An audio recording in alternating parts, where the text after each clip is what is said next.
안녕하세요. 네, 잘 지내셨죠? 바쁘게 지냈습니까? 편하게 지냈습니까? 자, 이게 또 비슷한 얼굴들을 만나서 너무 반갑습니다. 지금 한 해 농사를 다 짓고, 그죠? 이제 한 달 뒤가 되면 여러분들이 1년을 기다렸던 그 시험이 오게 되는데 정말 좋은 결실이 있을 거라고 저는 믿어요. 여러분들이 고생한 걸 알기 때문에. 자, 그래서 오늘부터 이제 4주차에 걸쳐서 모의고사가 진행이 될 텐데, 역량에 관련된 부분은 오늘 나눠드린 자료처럼 답안이랑 해설지를 나눠줄 거예요. 그리고 이제 여러분들이 냈던 시험지 첨삭하는 거는 뭐 길게 써야 될 부분들, 완전히 틀린 거는 참고를 하시고 약간의 문장에 문제가 있는 것만 손을 보는 걸로 정리를 할 거니까 여러분들이 참고를 해서 보시면 좋을 것 같습니다. 자, 봅시다. 자, 이제 1회하고 2회에 걸쳐서 여러분들이 문항을 풀었는데 어땠습니까, 여러분들? 풀기가 좀 괜찮았나요? 어렵진 않았죠? 말을 하세요. 눈으로라도 말을 하세요. 안 어려웠다고요? 그러면 이제, 그러니까 제가 여기 자료가 이렇게 많았던 이유는 문제에서 나온 그 부분은 수업 시간에 하고 이제 다시는 안 봐도 되게끔 하려고 그러는 거니까 여러분들이 모의고사에서 풀었던 거는 수업 시간과 자료를 참고하는 과정에서 끝내고 나머지 시간에는 다른 분야, 다루지 않았던 분야를 좀 더 보는 게 나을 만큼 자료를 나름대로 많이 만들었으니까 뭐 또 여기는 제가 나눠드리지만 또 인강 듣는 분들은 프린트를 하는 부담스러움이 있습니다만은 훨씬 그게 시간을 절약하라는 거를 이해를 하시고 진행을 하면 좋겠고, 또 하나 당부드릴 거는 이제 너무 어렵다, 너무 깊게 이것까지 다뤄야 되나 이런 얘기들을 이제 제가 들었어요. 개인적으로도 들었고. 근데 이것까지 해야 되나라는 범위는 없습니다, 여러분들. 제가 자료를 가지고 여러분들한테 나눠드리는 자료는 역량학이라고 붙어있는 책들에서 나온 거예요. 그러니까 이게 아주 우리가 몰라서 그런 거지. 예를 들어 제가 학교를 다니면서 이 강의를 들었으면 너무 어렵다 이렇게 할 수도 있는데 점점 교재 자체가 어려워지고 있어요. 고급 역량학이라는 것 자체가, 왜냐하면 자꾸 사람들이 공부를 하면서 단편적으로 묻던 거를 왜 그래요? 이렇게 자꾸 물어보는 학생들이 있는 거예요. 그러니까 그걸 그 다음 개정판에서는 또 실어야 되니까 장수가 늘어나게 되고, 또 왜 그래요? 또 물으면 그 다음에는 아예 그거와 관련된 책을 새로 만들어야 되고, 그러다 보니까 많아졌는데, 뭐 제가 막 구슬을 둘러서 딱 맞출 수 있는 능력이 있으면 1시간에 끝내죠. 그죠? 딱 해봤자 역량학하고 다 해봤자 전체적으로 했을 때 11 문제만 하면 우리가 그 2시간에 풀 수 있는 역량학과 관련된 우리 과목이 다 끝나기 때문에 그렇게 할 수가 있는데, 그렇게 할 수가 없기 때문에 시험에 나올 법한 문제들은 저는 기본적으로 여러분들이 베이스가 됐다고 생각을 해요. 어려운 게 아니라 기초적이고 중요한 것들은 알고 있는 거예요. 거기서 더 들어가서 어려워진 것이기 때문에 이것까지는 할 필요 없어는 절대 없습니다, 여러분들. 알아서 잘못된 게 없기 때문에 여러분들이 하는 것들이 하다 보면 답안을 쓸 때 그걸 딱 쓰지 않더라도 그 베이스 때문에 내가 쓰는 문장이 풍성해질 수 있다는 거를 꼭 기억을 하세요. 그러니까 1년 동안 저하고 A4 용지 회사에 돈을 많이 벌어주면서 했던 것들이 절대 헛된 게 아니라는 걸 저는 자신 있게 얘기를 할 수가 있기 때문에 여러분들이 너무 걱정 안 하셔도 되고, 또 기출문제가 혹시라도 어려웠다면 이 문제에 대해서만큼은 오늘 시간에 다 내가 알고 가겠다. 왜냐하면 하나도 모르는 건 아니고 접해보지 않은, 여기까지 내가 안 가봤는데 하는 것들은 이제 오늘 알아보면 되니까 너무 걱정을 안 했으면 좋겠다는 생각을 제가 하고, 자, 이제 1회부터 이제 진행을 하도록 하겠습니다. 자, 앞쪽에 이제 우리 문항들이 다 약간 배치가 돼 있어서 그렇게 볼 텐데, 2교시 1번 문제를 한번 봅니다. 자, 아래 학생과 역량교사의 상담 내용을 읽고 어떤 신념을 갖게 하기 위한 상담인지 정의하고 그 신념을 증진시키는 방법을 제시하시오라고 했어요. 그래서 이걸 들어보면, 여기에 있는 걸 읽어보겠지만 자신이 없는 아이에게 자신을 주려고 하는 거예요. 그죠? 그래서 보시면 이제 지연이라는 아이가 그동안 다이어트를 여러 번 했는데 실패를 했다는 거죠. 그러니까 다시 할 염두가 안 난다는 거예요. 내가 똑같이 또 실패를 하게 될까봐. 그래서 역량교사는 그 마음을 네가 이해할 수 있다. 그렇지만 너는 그동안 역량교육을 잘 받았고 내가 봤더니 너는 실천에 옮길 수 있는 능력이 있는 아이인 것 같아 라고 얘기를 했어요. 그리고 너보다 더 많은 실패를 했던 학생들 중에는 결국 그런 자기가 갖고 있는 신념을 가지고 성공하는 걸 내가 봤단다 이렇게 얘기를 하면서 이런 경우도 있고 이런 경우도 있었다면서 그 예를 이렇게 설명하고 있는 겁니다. 그래서 결국은 잘 극복을 했어. 그러니까 얘가 그 이야기를 들어보니 저도 할 수 있을 거란 자신감이 드네요 라고 얘기를 했고, 어려운 상황에서도 같이 해보도록 하자. 선생님이 도와줄게. 그러니까 이제 얘가 하는 말이 또 실패할까봐 너무 두렵습니다라고 이제 솔직한 얘기를 했어요.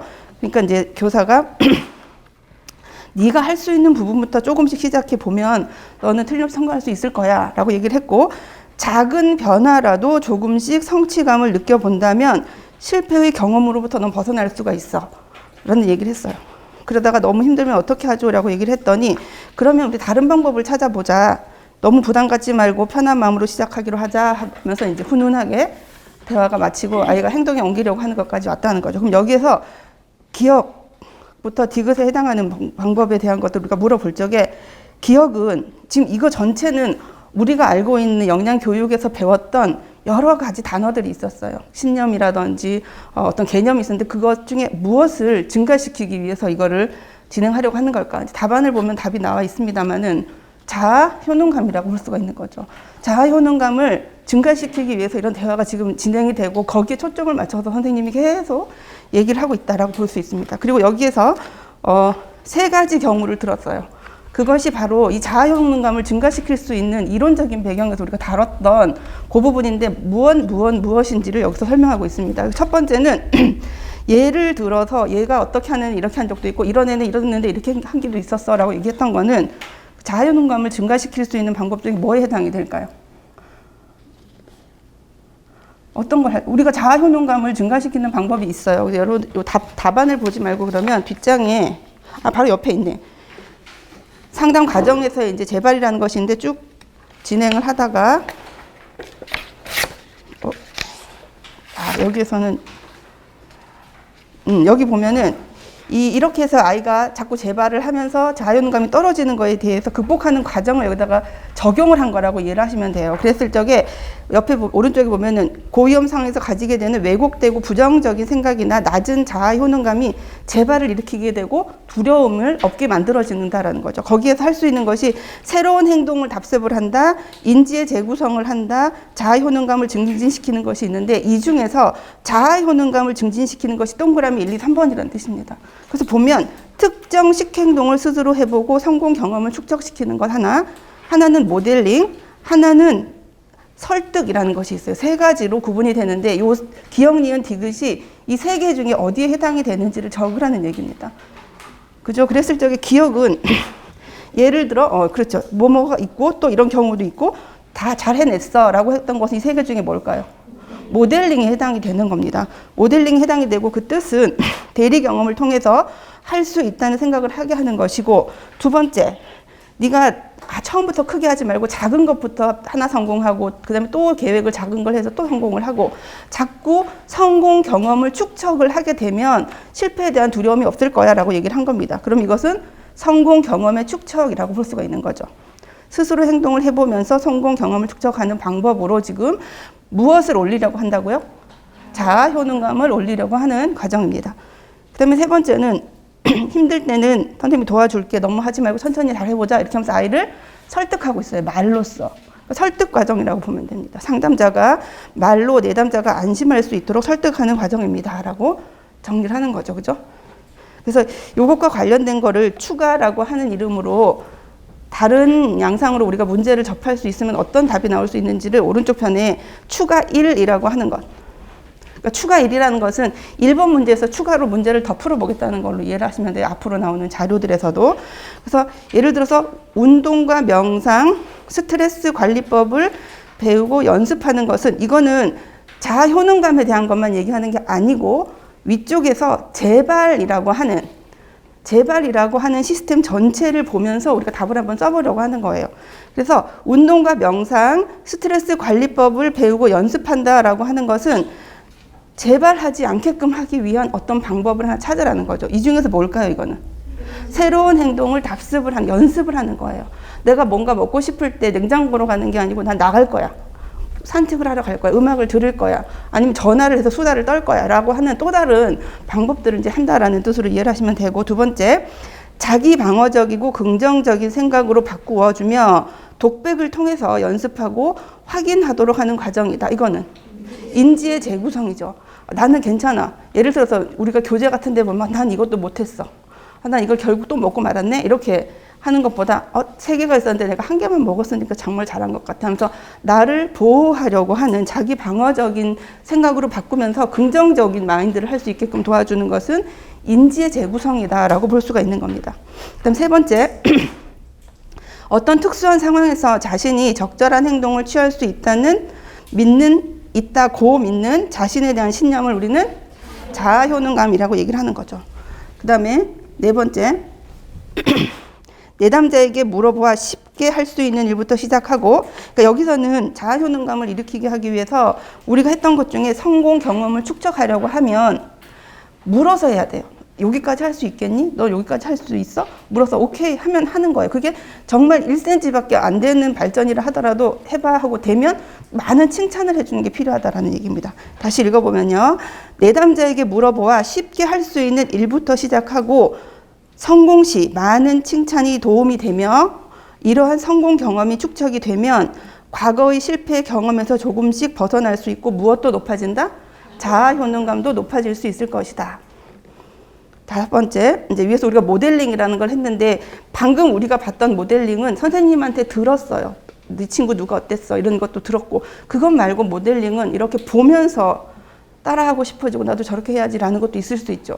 근데 그게 그런 마음에서 그치지 말라는 문제로 이해를 하시면 돼요. 보시면 모델링의 경우는 모델링 했던 행동을 실행할 수 있는 어떻게 하는 과정이 더 필요하다.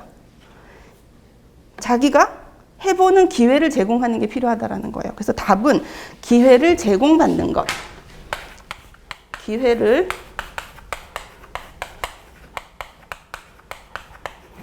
요걸 위에 거랑 연결을 시키면 위에서 성공 경험을 축적시키는 데서 반드시 필요한 거는 칭찬이고, 모델링이라는 개념에서 반드시 뒤따라 줘야 되는 것은 그것을 직접 해볼 수 있는 기회를 제공해 주는 것이 같이 붙어야 효과가 커진다라는 것을 정리할 수가 있는 겁니다.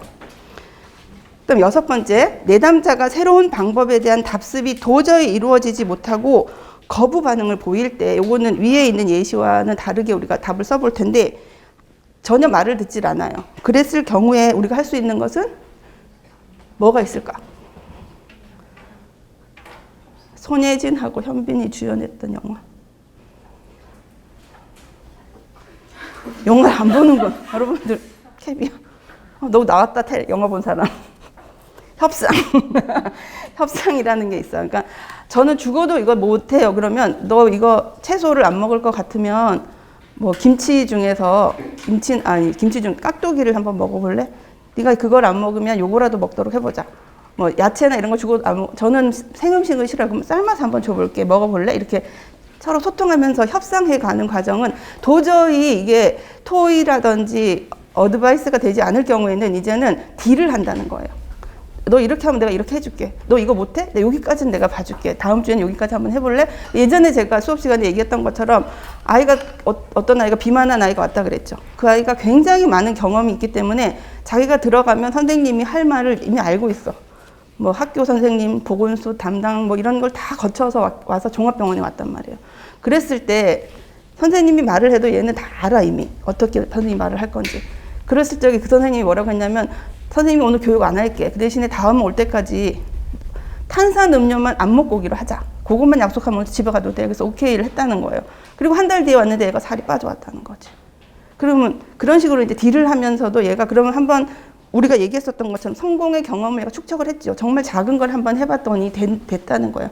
그럼 그다음부터는 교육이 먹히고 조금 더 고단위의 행동을 요구했을 적에 얘가 하고자 하는 의욕이 생길 수가 있다라는 걸 우리가 협상이라는 과정을 통해서 볼 수가 있다. 그래서 답은 답안에 있는 것처럼 모델링, 성공 경험의 축적, 설득, 그 다음에 이제 여기서 문제에서는 그것이 무엇인지 한번 설명하시오까지 했으니까 옆에 있는 부연 설명까지 여러분들이 달아주시면 정답이 될 수 있습니다. 자, 2번째. 자, 국민건강 영양조사 8기 2021년 올해에 이렇게 조사하겠다고 나온 표가 있답니다. 그래서 여기에서 신체 계측, 조사 항목 A, B, C, A와 B, 그 다음에 혈압 측정, 근력 검사, 혈액 검사가 많은데 그 중에 우리가 잘 아는 EFG, 이상 지질혈증, 당뇨, 빈혈 이런 것들을 그 국민건강 영양조사의 검진 항목에서 하는 것들인데 이걸 하기 위해서 어떤 조사 항목을 하던가라는 걸 우리가 수업 시간에 여러 번 했어요. 그래서 한꺼번에 보기 위해서 제가 뒷장에다가 그 표를 만들었으니까 표를 먼저 보고 우리 문제에 들어가도록 합시다.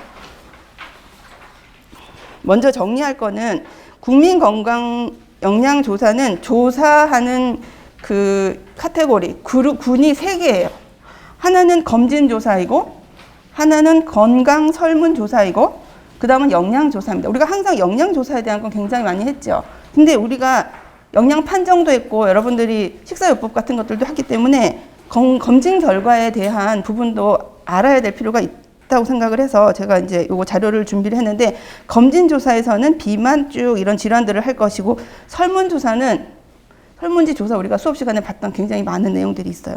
그리고 영양조사에 대한 부분들은 또 뭐 식품 섭취에 대한 것들을 쭉 하고 있다라는 걸 보면 되고, 이 중에서 검진조사에 하는 것이 오른쪽에 있는 큰 거예요. 다 여기에 문제가 있는 거죠. 문제의 내용이. 그래서 봤더니 신체 계측이라고 하는 거. 우리가 여러분들 그 영양 판정에서 신체 계측 있고, 식사 섭취 조사 있고, 그 다음에 생화학 검사 있고, 임상조사 있죠. 이 중에서 임상조사 부분만 조금 적게 하고, 이 3가지가 다 이게 국민건강영양조사에 들어가 있는 거예요. 그 중에서 신체 계측지는 조금만, 우리가 많이 배웠지만 여기에 있는 3가지만 한다는 거예요. 그 3가지가 뭐냐면, 만 1세 이상의 경우에 신장, 체중, 허리둘레가 들어간다라는 거죠. 이건 1세 이상 모두에게 하는 거고, 만 40세 이상은 뭐도 한다? 목둘레도 한다 그랬어요. 목둘레도 이렇게 체크하는 칸이 있습니다. 이거는 신체 계측지에 들어가지만 연령대가 40대 이상에만 해당이 되더라라는 것이 있고, 그다음에 혈압 측정은 6세 이상에게 하고 3회를 해라. 그래서 그 체크하는데 보면 칸이 3칸이 있어요. 한번 재고 좀 쉬었다 또 재고 또 쉬었다 또 잴 수 있게끔 3회 측정하라는 것이 있는데, 혈압의 경우는 수축기, 이완기는 당연히 재고, 그다음에 그런 과정에서 맥박수도 같이 잰다 라고 보시면 되고, 그 다음에 근력 검사가 있습니다. 그래서 악력을 조사하는데, 요즘 중학교 가면 이 악력 검사를 해요, 아이들이. 그래서 뭐 15, 20 이런 기준이 있어서 그거 이상, 여학생은 얼마 이상 넘어가야 되면 만점이고, 남학생은 있는 거예요. 그게 학생들에게 했던 이유는 이 악력 검사가 근력 검사로 국민건강영양조사에 들어갔기 때문에 그것을 이제 발달시키기 위해서 아이들이 그걸 한다라고 볼 수 있습니다. 그래서 양손을 다 하는데, 이건 10세 이상인 거죠. 10세 이상에게 3회 측정을 하더라 라는 것까지 보시면 됩니다. 여기에 보면은 신체 계측, 혈압 측정, 근력 검사, 이게 답니다. 국민건강영양조사에서 하는 검진이 이거고, 그 다음에 나오는 것이 혈액 검사인데, 굉장히 많은 것 중에서 이상 지질 혈증, 당뇨, 빈혈만 우리가 이제 문제로 봤어요. 그죠? 그걸 봤더니 이거는 기준이 뭐냐? 혈액 검사를 할 경우에는 금식을 해야 된다는 전제 조건이 있고요. 이상 지질 혈증은 그렇게 어려운 걸 하지 않아요. 여러분들 다 알아. 총 콜레스테롤, HDL, LDL, TG 요거를 구하는 거예요. 요것이 이상 지질 혈증을 판정하기 위해서 구하는 거고, 당뇨는 공복 혈당, 그 다음에 당화 혈색소, 그 다음에 혈중에는 인슐린의 농도, 요 3가지를 구한다라고 보시면 되고, 빈혈은 헤모글로빈, 헤마토크리트7을 구한다. 나머지 것들은 우리가 영양학에서 많이 접하지 않았던 부분들이라서 그거는 그냥 참고만 하시면 될 것 같고, 이런 쭉 내용들이 검진조사라는 것을 통해서 하고, 왼쪽 편에 있는 영양조사는 우리가 너무 잘 아는 것처럼 식생활조사, 식품섭취조사, 식품안정성조사 3가지가 이루어집니다. 그래서 식생활조사에서는 만 1세 초등학생 이상, 만 6에서 29, 만 1세 이상에서 쭉 하는데, 여기서 우리가 봐야 될 거는 전에도 얘기했다시피 2012년부터 2016년까지는 섭취 빈도 조사가 24시간이랑 같이 조사를 했어요. 전체 항목에 대해서. 근데 이게 너무 의미가 없다라고 생각을 해서 그거를 2016년부터 지금까지는 섭취 빈도 조사가 안 들어가요. 어디에 안 들어가냐면 식품 섭취 조사에 예전에는 섭취 빈도 조사가 들어가 있었어요. 항목으로. 그걸 뺐다는 얘기예요. 빼고 이 식품 섭취 조사에서는 24시간 해상법만으로 섭취량이라든지 종류를 우리가 조사하는 걸로 끝냈다. 그럼 섭취 빈도는 안 하냐? 아니라는 거죠. 위쪽에 보시면 제일 위에서 쭉 보면 채소, 과일 섭취 빈도 조사는 있어요. 1세 이상 전 연령에 채소하고 과일을 얼마나 먹는지는 우리 국민 전체에게 물어보는 것이고, 또 밑으로 쭉 내려와 보면 음료별 섭취 빈도가 있어요. 음료는 섭취 빈도를 조사를 합니다. 어떤 음료를 마시는지. 근데 6에서 29세, 만 6에서 29세는 약간 초등학생 이상 정도로 볼 수가 있는데 이 사람들에게는 어떤 음료를 얼마나 자주 먹어 뿐만이 아니라 얼마나 많이 먹어까지 조사를 한다는 거예요. 섭취량까지 조사를 한다. 그래서 섭취 빈도가 완전히 사라진 건 아니고 다른 조사 속에 숨어 있는데 그 항목이 뭐냐? 채소하고 과일, 음료에 대한 것은 섭취 빈도를 하더라. 근데 그게 식품 섭취 조사가 아니라 식생활 조사 속에 들어가서 필요한 부분들만 조사하고 있다. 이렇게 정리를 하시면 되고, 그 다음에 식품 섭취 조사에 있어서 24시간 회상 1세 이상, 그 다음에 그 조리 내용에 대한 걸 묻는 것이 있는데 이것을 조리자 대상으로 하더라. 그 다음에 안정성이라고 하는 것은, 이 안정은 세이프티를 말하는 게 아니에요. 그죠? 안정은 스테이블하다라는 얘기를 하는 거예요. 그러니까 세이프는, 왜냐하면 우리가 안정이라고 읽으면서 식품에서의 안정을 자꾸 안전이라고 생각을 할 수가 있거든. 이게 위생적이냐 아니냐를 묻는 게 아니라 여기에서 안정은 내가 경제적으로 어느 수준이 되어서 먹고 싶은 것을 사 먹을 수 있는 경제 능력이 있는지를 물어보는 것을 안정성이라고 얘기를 한다는 거죠. 그러니까 이걸 물어보려면 누구한테 물어야 될까?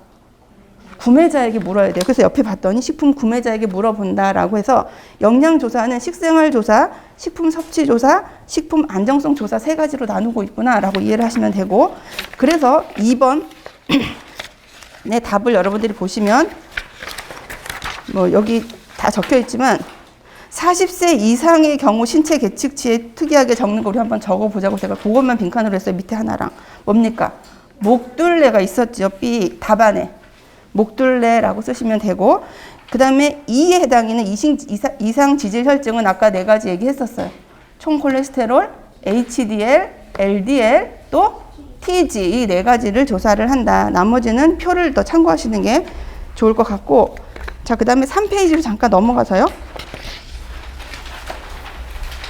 추가 문제를 한번 보도록 하겠습니다. 추가 문제 2-1번. 국민건강영양조사, 우리가 아까 했던 것 중에서 섭취 빈도 조사를 한다는데 어떻게 진행이 되고 있을까요?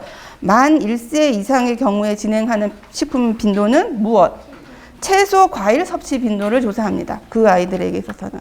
채소, 과일 섭취 빈도를 조사하고, 초등학생 이상에서는 음료별 섭취 빈도를 조사를 해요.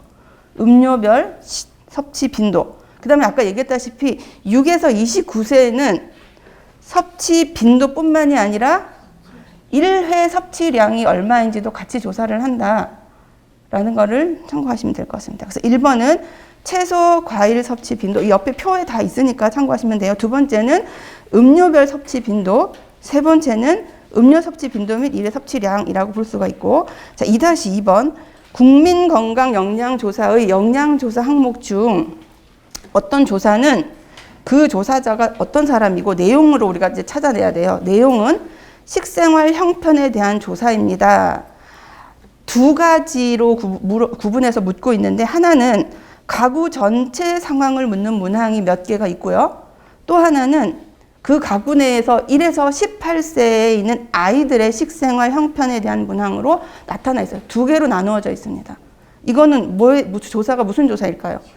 그렇죠. 식품 안정성 조사이고, 이것을 묻는 조사 대상자는 식품 구매자가 이 답을 하도록 되어 있다라고 정리를 하시면 됩니다. 자, 2-3번 국민건강영양조사 항목 중에 식품 섭취 조사가 있는데 식품 섭취 조사는 두 가지가 있다 그랬어요.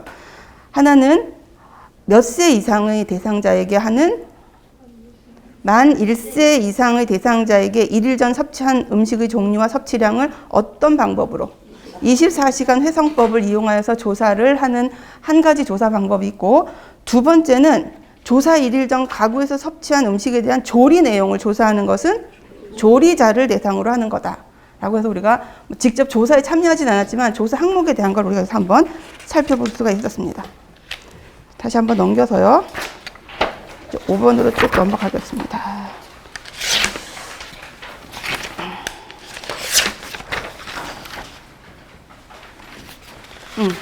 자, 그 다음에는 탄수화물에 대한 설명을 읽고 작성 방법에 따라 답을 적으시오. 영양 섭취 기준이 2020년에 바뀌었을 때 가장 크게 바뀐 게 두 가지가 있어요. 그거는 제가 시험에 나올 확률이 한 70% 이상이라고 생각해요. 내가 막 던져. 나오든지 말든지. 뭐냐면 탄수화물이에요. 또 하나는 뭘까? 만성질환 감소 위험을 위해서 정해놓은 수치가 있었어요. 그게 뭐에 해당이 됩니까? 나트륨에 해당이 되는 거. 이거는 막 수치만 변한 게 아니라 개념 자체를 바꿔버렸기 때문에 아마도 그것을 상기시킨다는 의미에서도 나올 법하다라고 제가 이제 감히 점을 한번 참 식이섬유를 10년 동안 애를 썼는데도 한 번도 안 나왔는데 이건 어떻게 될지 모르겠지만 아무튼 그래서 우리가 탄수화물에 대한 걸 한번 보려고 해요.